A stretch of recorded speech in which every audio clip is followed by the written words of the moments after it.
You never talk about Zen. Your dance, freedom dance, internal family system, intellectuals, consistent obsessive-compulsive disorder, the illusion of monopersonality. No comments.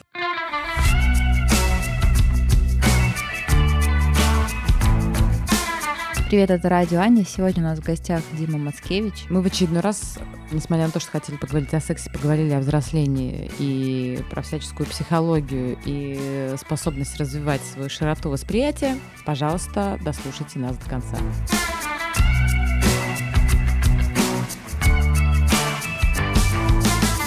Мы тут долго думали, как начать. Решили начать с того, что Аня скинула сегодня за 15 минут до нашей записи твой Инстаграм нам. Я посмотрела твои сторис, хайлайты, о чем ты пишешь, что ты сохраняешь.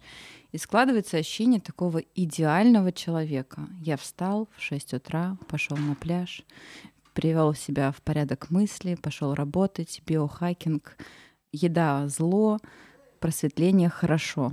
Где лужа? Так же не бывает на самом деле. Это же какой-то образ, наверное, идеальный, который хочется транслировать. Хороший вопрос, потому что все, что я в Инстаграм пощу, это все равно не идеализация, то есть я реально так упорот. Например, если я там пощу, что я... Ну вот я жил когда именно вот в Лос-Анджелесе, близко от океана, я просто как-то красоту в этом находил, что я каждое утро встаю на рассвете, приезжаю на океан. Это какая-то, может быть, знаешь... одна из моих субличностей, у которой obsessive-compulsive disorder. Обсессивно-компульсивное расстройство. И то есть я ставил коврик вот так, чтобы он прямо выходил на солнце, и солнце часы выставлял таким образом, что вот у меня под конец медитации, и у меня медитация была как раз про солнце, что солнце поднимается и согревает меня все тело, и в этот момент солнце как раз поднималось и начинало светить мне в лицо. После этого я там шел, купался в океанчике. Я тоже, конечно, могу написать, почему это все классно, потому что у меня все эти научные работы в голове. Конечно, почему об этом не написать? И оно со стороны выглядит, как будто это какой-то грёбаный робот, который просто вот что он как будто свою жизнь подчинил вот этому ритуалу. Но для меня это красивый ритуал. В этом есть много смысла и со стороны науки, и со стороны каких-то практик, и со стороны какой-то там психологической трансформации. Слушай, а чего тебя туда понесло? Почему такой интерес повышенный? Потому что ты даже блог ведешь на эту тему. Я тут не пытался оптимизировать там под чужие интересы здесь. Я скорее, наверное, лет 15 назад искал какую-то тему, в которую бы упороться. До этого я упарывался очень глубоко в физику, всякий там искусственный интеллект. Но там есть проблема, что когда ты упарываешься очень глубоко в физику, чем глубже ты упарываешься, тем меньше людей, которые хотят с тобой общаться на эту тему. И у тебя остается там, условно, каких-нибудь 2 человека на физтех, с которыми ты, в принципе, не особо хочешь иметь ничего общего.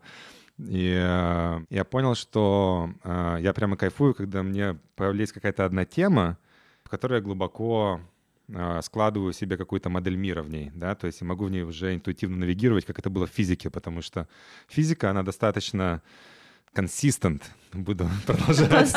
Последовательная для наших русскоязычных слушателей. Хорошо, что у нас есть много переводчиков сегодня.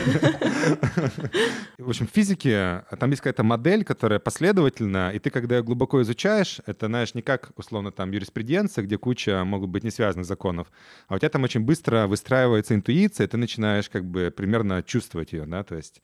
И, в принципе, это как я решал задачи по физике. И вот мне хотелось какую-то тему такую выбрать. А что это изменило для тебя лично? Вот это знание, которое ты получил, ты очень глубоко в него копнул. А нам хотелось бы послушать, и здесь здорово, что есть мужчины, которые настолько много в себя вкладывают в свое внутреннее состояние, в там, телесное состояние, потому что пока, к сожалению, это единичные случаи, нежели практика повсеместная. И очень хочется твой опыт передать остальным, просто потому что не всегда есть доступ послушать, что же это может, какой кайф от этого, какая польза. Но вот когда я сменил физику на когнитивную психологию, во-первых, у меня появилось больше секса. Так, наконец-то мы вышли на тему. Девчонки все-таки больше любят когнитивную психологию, чем физику. Как знание когнитивной психологии увеличило количество секса в твоей жизни? Ну, и количество, и качество. С количеством вроде достаточно линейно, потому что у тебя просто появилось больше людей, с которыми можно на какую-то адекватную тему поговорить. А качество, секс — это что? Это, по сути, ты должен очень хорошо чувствовать, что ты чувствуешь, да, то есть быть в какой-то сонастройки со своим вот этим сложным организмом, который не мозг, да, то есть у тебя вот этот сложный организм, и чем больше ты уходишь в какую-то интеллектуализацию, тем хуже у тебя секс, да, условно. Ну, как бы, чтобы это понять, тебе надо хорошо понимать, как устроена вот эта вот работа вот этого организма, да, то есть почему у тебя, например, там эмоциональная гранулярность, она позволяет как бы лучше соединяться, там, чувствовать себя, другого человека. Что такое гранулярность? Ну, гранулярность — это такое просто такое хорошее научное определение, условно, там, не знаю, можно сказать, там, чувствительности к своим эмоциям, да, то есть можно представить, что, ну вот, не знаю, там, обычный человек, он видит, например, там, 10 цветов, да, может различить, а какой-нибудь художник, который всю жизнь рисует, он видит 50 тысяч цветов, и у него это не на уровне, там, сетчатки глаза, она у него такая же, да, то есть все органы чувств у него такие же, а у него просто больше нейронов, которые отвечают за дискриминацию вот этих полутонов. И в эмоциональной гранулярности, в принципе, можно сравнить то же самое, да, то есть чем больше ты прислушиваешься к тому, что ты чувствуешь, тем больше у тебя появляется вот этого внутреннего словаря и дискриминации нейронов, чтобы это считывать. Текущий научный консенсус, ну и у меня как бы какая-то интуиция, и все, если вот там изучать какие-нибудь древние практики, которые там какой-нибудь там даосизм или там йога там из хиндуизма, там на самом деле суть в них во всех одна и та же. Это просто все лучше и лучше учиться чувствовать, что у меня внутри происходит, потому что лучше, чем ты сам, у тебя никто никакими анализами крови, никакими внешними метриками ты про себя как бы не поймешь. И об этом я тоже могу бесконечно писать. И у меня действительно как бы в Инстаграме хочется такой штукой делиться, да, то есть... А о чем ты никогда не напишешь? Ну, мне неприятно признавать, что я могу врать. До какого-то момента мне как это немножко было небезопасно рассказывать о том, что там у меня бывают депрессии, да, то есть и прямо суицидальные. Но такое ощущение, что просто, когда ты говоришь об этом, ты как раз создаешь вокруг себя пространство, которое все... Уже даже тем, что оно есть в пространстве, неважно, кто слушал или не слушал, ты такой немножко подрасслабляешься на эту штуку, и оно перестает в тебе рождать сопротивление, да, типа что, ну, какую-то интернализацию, что вот что-то со мной не так, да, то есть... А ты, Ань, про что никогда не расскажешь в Инстаграме? У меня недавно, неделю назад, я осознала, что я жлобина. Вот я типа, серьезно. Что это значит? Ну, жадная я до денег, жалею деньги, считаю деньги. Причем мне так бесили ужасно жадные люди, я их так гнобила. Зная теорию Юнга про тени и все остальное, для меня до сих пор это неприятное открытие. Я очень не люблю жадных людей, и вот я сейчас... О чем я бы никогда не рассказала. Мне нету такого, что мне о чем-то сложно говорить. Ну, есть какие-то семейные, может быть, темы, о которых я не хочу рассказывать. Ну, как бы это моя внутренняя там какая-то история, с которой я живу и там учусь с ней жить. Если я считаю нужным поделиться этим с человеком, чтобы он чуть больше понимал контекст моей личности, то я этим делюсь. И как раз-таки и для меня это условно там показатель доверия, грубо говоря, уровня доверия, который у меня есть с человеком. А мне стыдно, наверное, признаваться, что я очень много завидую. Я достаточно завистливый человек и себя очень-очень сравниваю с другими и разрушаю свою жизнь частенько этим. Мне тоже было очень долго стыдно, а потом я сделала упражнение из этого, и у меня как рукой сняло. Я поняла, что зависть — это твой нереализованный потенциал. И такая, да ладно, это же очень просто. Это круто, но у меня очень много нереализованного потенциала. Просто очень амбициозный человек. Да. Ну такой, я очень амбициозная, ну что поделать? Да, понимаешь, как бы это же тоже целая эпопея. Чем дольше ты живешь и чем больше у тебя этот ком из нереализованного, тем тяжелее это выносить. Ну, ты для себя, я только понимаю, что когда у меня что-то не получается, либо я в таком как бы негативном фильтре восприятия, если я начинаю, если я совсем на дне, я как будто даже не завидую, я просто осуждаю. Дальше, если я немножко поднялся со дна, я такой уже не осуждаю, но такой кто-то там что-то сделал, человек такой, блин, вот засранец, почему это не я сделал? Я это использую как такой сигнал общения со своим подсознанием через внешнюю среду. Что такой, такой интересно. Я мог даже не заметить, что я сейчас нахожусь в таком вот состоянии, немножко в напряженном каком-то таком гноблении. И мне здесь очень нравится Internal Family System. Это направление психотерапии. No comments. Профессиональные термины я не могу еще переводить пока. Где Это иллюзия, the illusion of monopersonality. Иллюзия моноличности, да, то есть что ты такой, я завидую, значит, я говнюк завистливый. То есть ты такой думаешь, что вот есть какое-то качество, я завидую, ты начинаешь интернализировать это свойство себе, и дальше ты уже ведешь себя, осуждаешь, ну вот я, видимо, такой завистливый говнюк.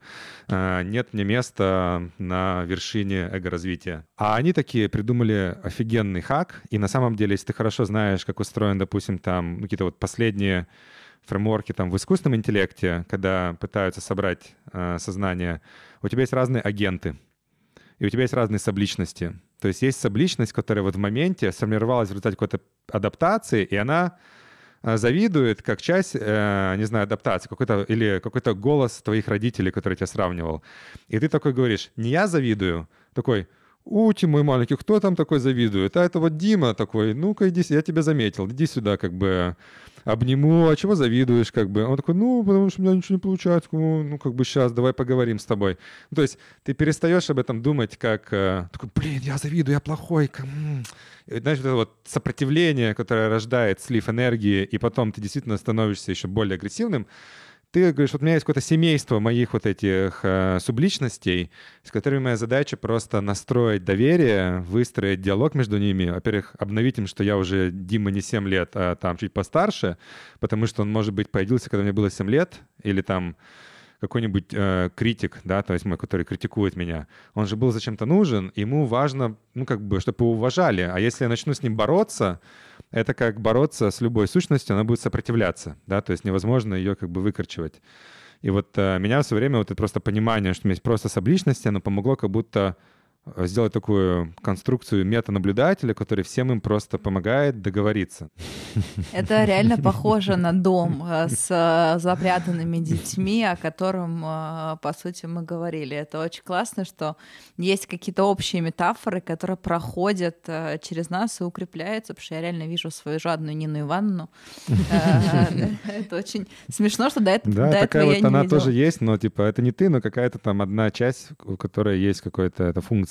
Я фанат психодрамы. Я беременная пошла на психодраму, потому что мне кажется, что беременный человек должен пойти к 2 врачам, к гинекологу и к психологу. Поэтому, да, мне очень близко история, при которой ты визуализируешь свои части и осознаешь свою нецельность. А у кого есть еще альтер-эго? Хрена, ты чё там? У тебя есть имена?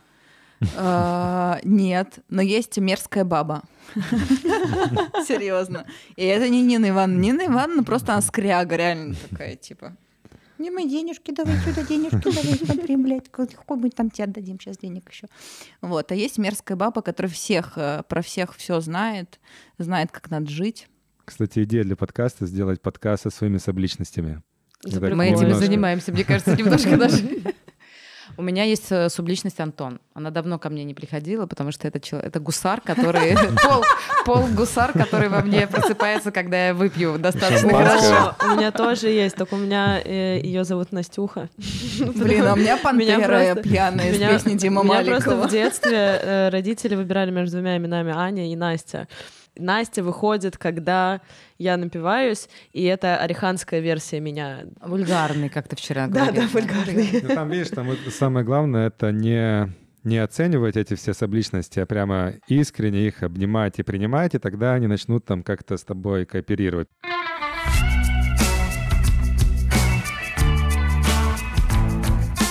У меня к тебе вопрос, знаешь, какой? Несмотря на то, что ты говоришь много об изучении эмоционального фона и раскачивании этого, ты, по крайней мере, у меня возникает проекция на тебя, что ты человек достаточно через мозг все воспринимающий, а эмоции как будто бы отсутствуют. То есть ты... Контейнирую с вами. Возможно, да. И как раз мне хотелось узнать, насколько эта тема, в которую ты пошел, насколько она сделала тебя эмоциональным человеком, более эмоциональным, чем ранее. Просто у меня такая же история, поэтому мне супер интересно. Мне тяжело достаточно эмоционально проявляться. Иногда ты стоишь, все там что-то обнимаются и так далее, а ты понятия не имеешь, как в этом всем можно поучаствовать, потому что у тебя просто тупо нету вот этой практики подружки. Еще одну вещь скажу. Мне рассказывали про человека, простите, подружка про своего папу, который был типа абсолютно неэмпатичный, с отсутствующими эмоциями и так далее. Вот вообще полностью закрытый эмоциональный человек. И его мама научила, что надо делать в тех или иных случаях. У него был справочник условно.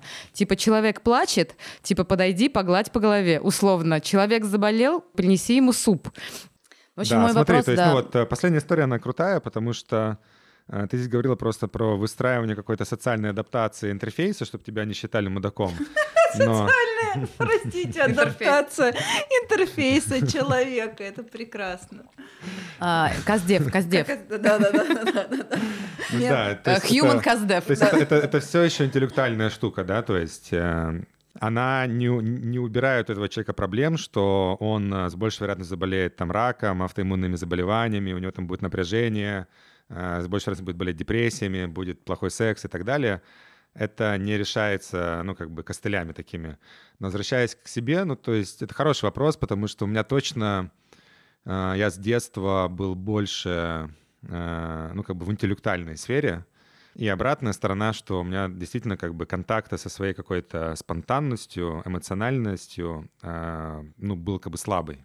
Я как бы очень рано начал упарываться, ну, вот именно вот в когнитивную психологию, больше как интеллектуальный конструкт, это точно. Но где-то, наверное, там последние лет 10, ну, как бы я начал это делать как, типа, какие-то практики, да, то есть, ну, пример приведу, какие-то, вот, когда тебе надо чего-то достигать, преодолевать трудности, если у тебя есть контакт с эмоциями, тебе легче их преодолевать, потому что если у тебя нет контакта с эмоциями, ты эти трудности преодолеваешь на таком стоическом вайбе, замалчивая такой, не показывая ничего, не жалуясь, и ты просто выгораешь, да, ты просто там умираешь от рака, чего угодно, там, если мужчина от рака простаты, если женщина от рака груди, но вот это вот, оно просто менее эффективно работает в мире с любым видом энергии, да, будь это там эмпатия, будь это преодоление, будь это агрессия, потому что если ты с какими-то трудностями сталкиваешься, ну, прокричись, там, ну, достань, проживи, будь честным, что тебе там херово, будь честным, что тебе плохо, или там проплачься. У меня, кстати, сейчас я поняла, что я на самом деле не до конца понимаю, возможно, все варианты прожить какую-то эмоцию. Ну, то есть, условно, окей, что говорят? Покричи, поплачь. Есть еще же куча всяких других эмоций. Как вы положительный, да, положительный спектр, как вообще проживать? Обожаю плакать под песню «Аллилуйя». Реально, это просто самый потрясающий контакт с божественным. Чтобы прожить эмоцию, вначале надо ее уметь почувствовать. И это так, вот, теперь вопрос про прочувствовать. Да. Как надо прочувствовать эмоцию? Ну, грубо говоря, у тебя есть вот, смотри, разбираться в потоке. Допустим, вот мы река, и через нас течет эмоция, да, то есть вот как раз в терминах тантры иногда такая метафора попадается, что представь, что ты вот русло реки, и вот события, эмоции — это вода, которую ты не пытаешься блокировать какими-то, не создавать заводья. Тогда она будет течь свободно и тебя возвращать очень быстро в гомеостазис. И если разбираться в этом потоке, у тебя вначале есть интерпретация. Это русское слово, если что. Но я надеялась все равно на перевод, если честно. Ну, то есть ты вначале интерпретировал, то есть событие, что-то произошло. Это событие может иметь, ну, вот мой любимый пример, там, лифт не приехал. Это что? Это угроза, это паника, это надо на кого-то накричать, или это, наоборот, круто, я сейчас побегу пешком, типа, спортиком позанимаюсь. То есть у тебя есть интерпретация, которая случается автоматически, долгосрочно ты можешь ее перезаписывать, но вот она уже случилась. Эта интерпретация вызывает у тебя какие-то физические реакции. Дальше вопрос, заметил ли я эту эмоцию. Это уже зависит от твоей эмоциональной гранулярности. И там эти эмоции, знаешь, любят эти всякие там Экмана или вот эти вот какие-то схемы эмоций, но это очень сильное упрощение, нету универсальных эмоций. Какой-то вот последний научный консенсус, что нету универсальных эмоций, мы все их как культура конструируем, и когда я говорю «злиться», мы все имеем абсолютно разные вещи, это еще всегда как бы какие-то подзлости, да, можно злиться во время секса, да, и направлять эту энергию куда-то, а можно злиться как это тебя как зависть, можно злиться там как угодно. И мне очень нравится вот там пример из японского, там, что там, допустим, у японцев, например, есть эмоция, которая описывается как, потому что японцы не очень любят всякие ритуалы, описывается как эмоция, когда тебе подарили что-то, что ненужная фигня, но тебе надо сделать вид, что это очень нужная штука. Это какая-то сложная такая эмоция, такой, ну ладно, и все понимают. И их бесконечное количество, то есть ты в каком-то своем уровне эмоциональной гранулярности заметил, отследил это сложное состояние, и тогда у тебя есть способ его, прожить. Это значит просто, что не блокировать. Если тебе не получается проживать, поэтому, знаешь, там самые понятные эмоции, которые не получается проживать, это там агрессия. У тебя есть специальные практики, они направлены в первую очередь на людей, которые изначально давили эту эмоцию, у них низкая чувствительность к ней, и ты входишь в какой-то тантрический, в специальную версию Ecstatic Dance, где у тебя очень агрессивная музыка, и ты агрессивно двигаешься, потому что ты как бы соматикой вызываешь эту эмоцию. Или ты там берешь мяч, и там мое любимое упражнение такой на веревке тяжелой, и с размаху прямо бьешь об землю, да, или там кто-то битой подушку. Кузнецы, наверное, благодаря этому родились. Всю пассивную агрессию там сливали самые сразу. добрые люди. Кстати, говорят, что вообще бойцы, например, все те, кого работа связана с физической убиванием агрессией, людей. они самые приятные, спокойные люди. Это правда. Мой 2-метровый, 140-килограммовый друг-хоккеист — это самый милый человек на свете. В общем, проживание эмоций может быть так, как тебе хочется. И мне кажется, что было бы прикольно понять, какие есть варианты. Не в смысле, что вот делай это, а вообще, чтобы человек задумался о том, что это, оказывается, вот это действие и есть проживание эмоций. А тут терапия и дневник рефлексии. По-моему, вот именно с точки зрения привычки ты просто вводишь привычку контроля. У тебя есть, допустим, опять же, прикладная штука, это как раз лечение травм. Есть очень прикольный психотерапевт, он лечил в основном зависимости, канадец Мате Габор.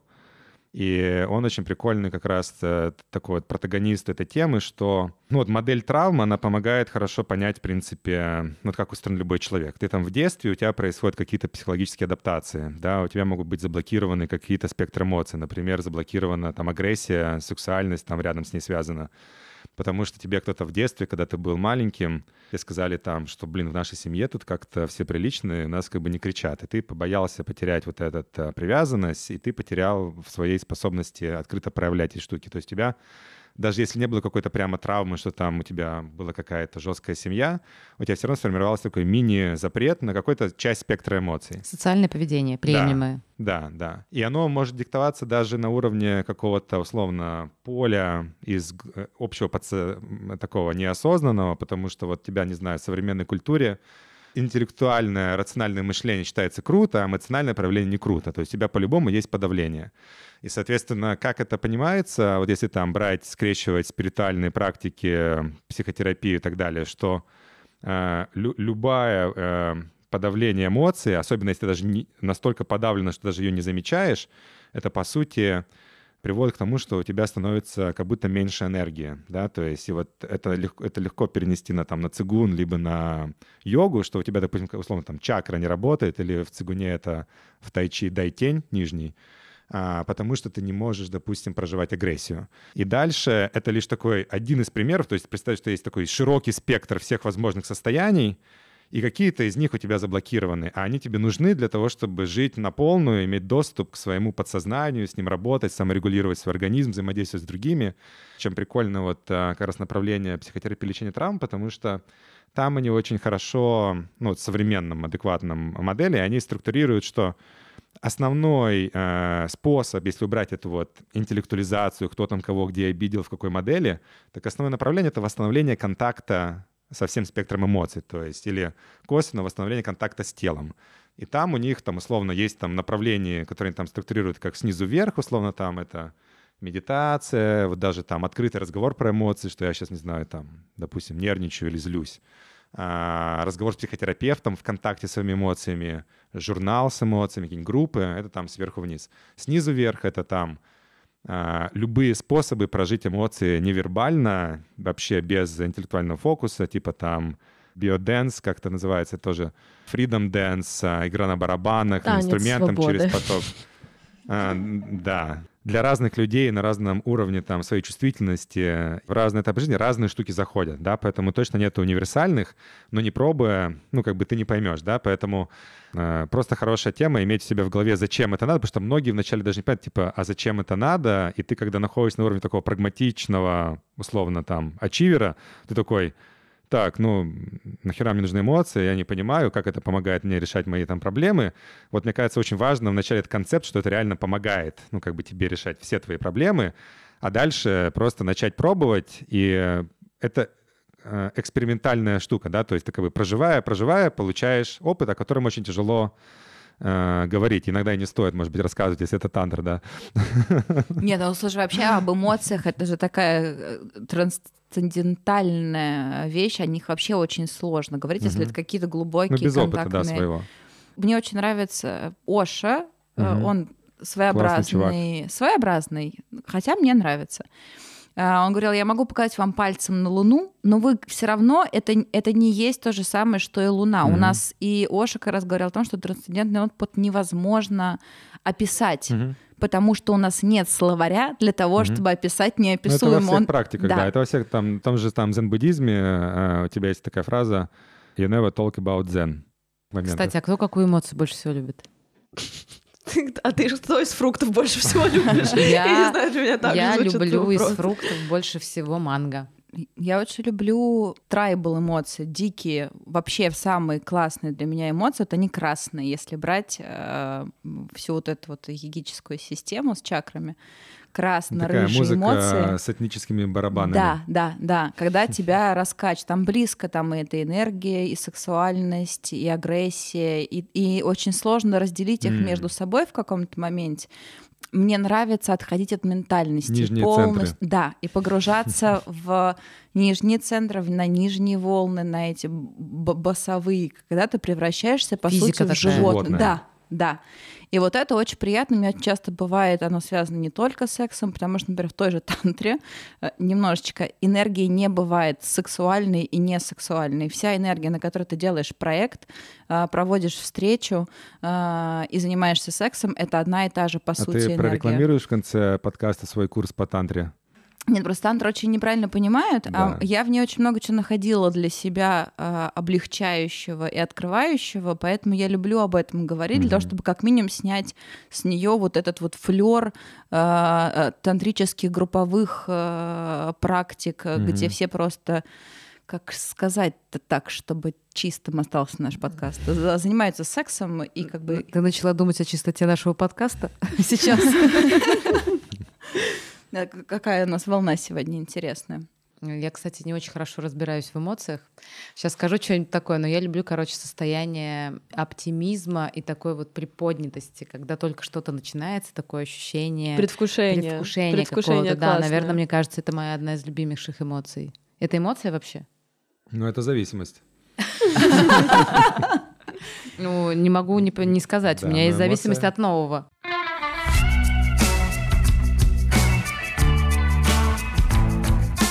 Мне, если честно, было немножко сложновато вовлечься сегодня в разговор. Я очень много молчала, потому что было какое-то бешеное количество конструкций Навального. Очень много концепций философских или психологических, или религиозных. У меня было такое ощущение, как будто бы я тебя за всеми этими конструкциями почти не вижу и не слышу. И вот периодически проскакивало, когда мы начали делиться, что у кого-то зависть, у кого-то семья, у кого-то там жлобничество.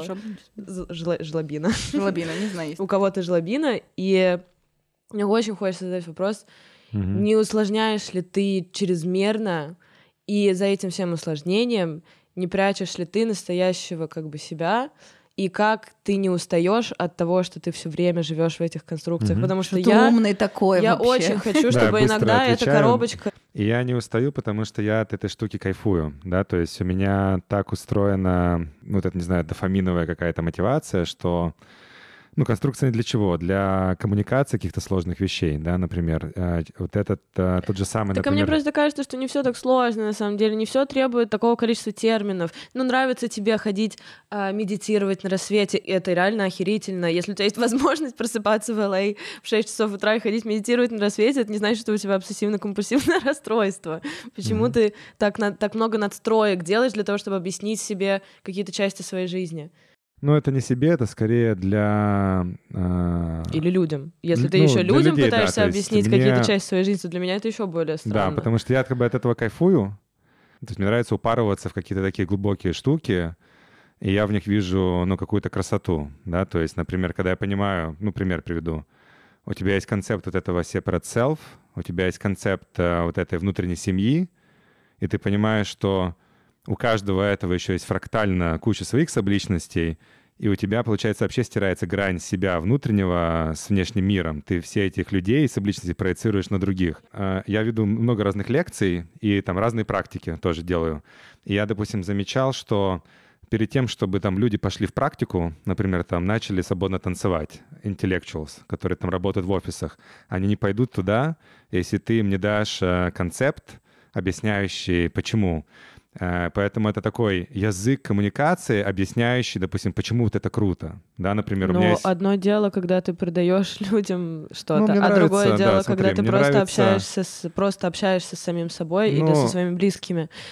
Мне просто очень интересно, ты вот условно со своей женщиной тоже общаешься конструкциями такими? Нет, а тут самый интересный вопрос. Про секс? Да. И я потом объясню, почему. Каких женщин ты хочешь? Вот какая она? Как бы ты описал эту женщину? Спонтанная, свободная, эмоциональная, в контакте со своим телом. Да, это работает тантра. Прости, пожалуйста, мы очень разные все. Кому-то нужно объяснять через голову и ментальность, и через это учиться чувствовать. И мы тогда нуждаемся в том, кто подарит нам просто чистую чувственность. И это здорово, мы разные, мы действительно находим и спим, и любим, и делимся, и переживаем этот духовный опыт с теми, кто оказывается на другой стороне. Но это нормально быть, например, объяснять через конструкции себя, мне кажется. У меня вот прям так работает часто. То есть, а когда что-то начало чувствоваться, то, возможно, это выпадает даже из речевого аппарата, потому что оно как бы перестает быть, необходимым для объяснения, фокусировки. У меня есть несколько знакомых очень крутых телесных терапевтов, и они вот сейчас меня пингуют, типа, Дима, пожалуйста, давай вместе с тобой сделаем лекцию про танец, потому что я не могу объяснить людям, она офигенная именно в телеске, вот она просто знает, как делать.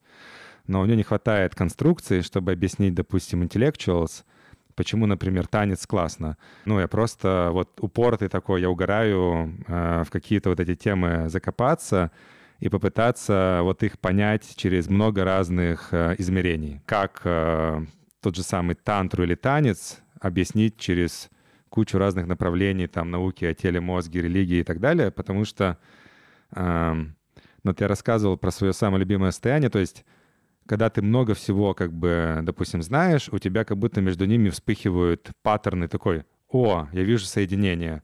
И дальше отдельное удовольствие, мне хочется об этом соединении, кому-то рассказать. Я, кстати, здесь поддержу, да. Я просто занимаюсь тем же самым. То есть если я что-то сама узнала, мне кажется, что самой для себя это нельзя использовать только для себя. Нужно обязательно отнести это и показать миру. В этом есть какой-то кайф отдельный, да, я согласен.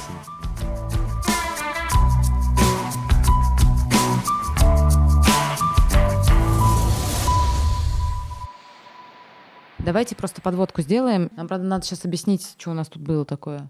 Объясняйте, я вообще не поняла. Тарам-парам-пам. Пу!